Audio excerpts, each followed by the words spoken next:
সাবেক স্বরাষ্ট্র প্রতিমন্ত্রী ও বাংলাদেশের প্রথম প্রধানমন্ত্রী তাজউদ্দিন আহমেদের ছেলে সোহেল তাজ বলেছেন, ২০০৯ সালের ২৫ ও ২৬ ফেব্রুয়ারি বিডিআর বিদ্রোহের সুষ্ঠু তদন্ত হওয়া উচিত।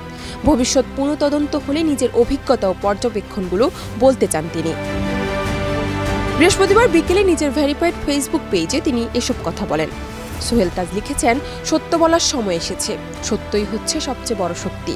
একজন মানুষের সবচেয়ে বড় সম্বল হচ্ছে তার আত্মসম্মান আর মর্যাদা, এবং সত্যই হচ্ছে সবচেয়ে বড় হাতিয়ার আর ঢাল। বিডিআর বিদ্রোহের সময় স্বরাষ্ট্রমন্ত্রী ছিলেন সাহারা খাতুন আর স্বরাষ্ট্র প্রতিমন্ত্রী ছিলেন সোহেল তাজ। অভিযোগ ওঠে পিলখানা ট্র্যাজেডির ঘটনার পরিকল্পনায় যুক্ত ছিলেন সোহেল তাজও।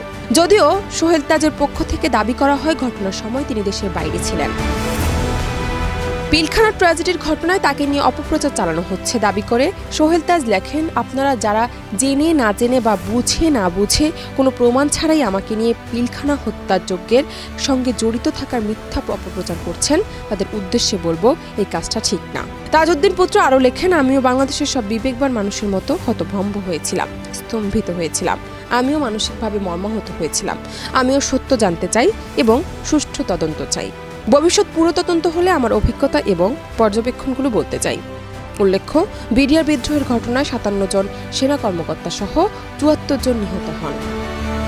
ডেস্ক রিপোর্ট, দেশ রূপান্তর।